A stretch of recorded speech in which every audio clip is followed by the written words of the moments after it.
it's Jen. I am going to share with you guys today some more about the Prima Watercolor Confections. And just to give you a heads up, I'm going to be talking about my personal setup, their portability, the opacity and translucency of them, the intensity, the mixability, and then I am going to show you a couple samples of paintings that I did this weekend. So let me start with the setup. And I did receive last week the third set. So I have the Decadent Pies, the Tropicals, and the Classics. I guess there's a lot of kind of question about whether Prima's going to be doing another run of these paints. Some of them are getting hard to find, so I'm not sure about that, but that's why I went ahead and picked up the Classics, because I was afraid it wasn't going to be available down the road. So here is my setup. I took all three palettes and combined them into two, mainly so that I wouldn't have to carry the extra box. And for the middle rows, I used just the really tiny glue dots, and they're holding the little pans down very well. I made this palette is more of my neutral, so I have blacks, grays, browns, yellows, oranges. I have the 4 metallics or sheens, which they aren't overpowering metallic. They're really nice. It gives like a subtle metallic. And then the white. And then in this palette over here, I have more of the bright colors. I have the pinks, the reds, the greens, the blues, and the purples. And I wanted to talk about this blue here, which is kind of an aqua blue. This color makes the most amazing palette when you mix it with other colors, and I'll show you an example in a little bit. And I don't know if that's just personal preference that I really like the palette that this gives, but it is a wonderful color. So portability, I do a lot of my painting and coloring outside of the house. And this weekend, my older daughter works at a coffee shop, and she had to work the whole weekend. So we went and visited a couple of times, and it's definitely a place where you can sit down and stay for a while. So I did some painting, and again, the more I use these paints, the more I like them. So first off, they're super portable. Secondly, the intensity of these paints is wonderful. You only need, and I'm not painting big canvases. I'm painting cards or I'm painting images. So you need to take that into consideration. But you only need like a tiny little bit of the paint, and it's very intense, which is great. One of the things that I noticed this weekend is I was commenting to my other daughter about the mixing quality of these paints, and I kept saying over and over how beautifully they were mixing, you know, adding 2 colors together or 3 or whatever it may be. They mix beautifully.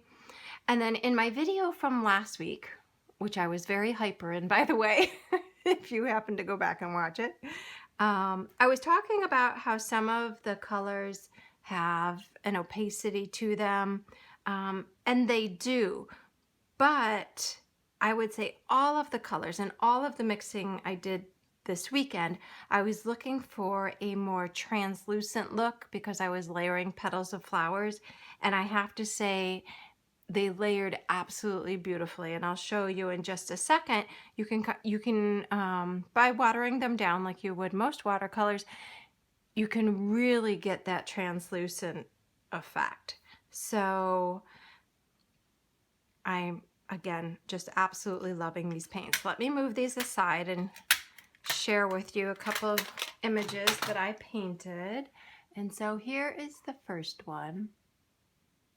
And I just hand painted these flowers, and I was just layering, if you can see through, down through the layers, I was just layering the petals, and some of them have 3, even 4 layers that you can see all the way through to the first layer. So they were just super enjoyable to color with. And the other one is very similar, but with a different palette. And up here is where I'm talking about using that aqua blue. I just mixed it with a little bit of green, and I absolutely love that shade. Excuse me. I actually mixed it with some of the blues and purples too, and just love, love, love that color palette.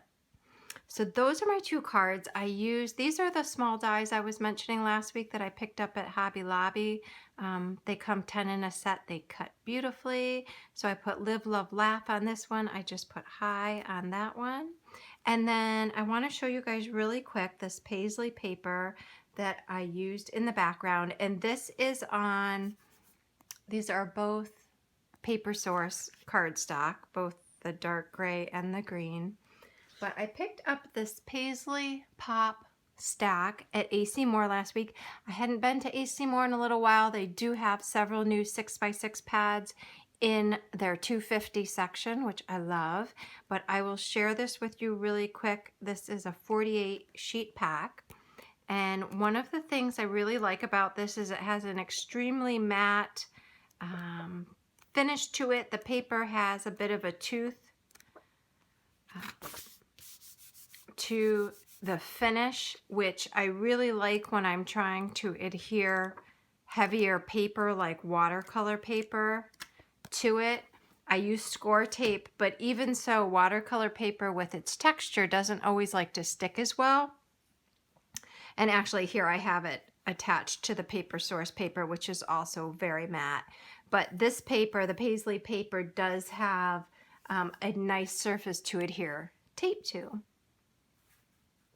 So I think that's all I was going to share with you guys. If anyone has any questions about the Prima paints, please feel free to leave me a comment.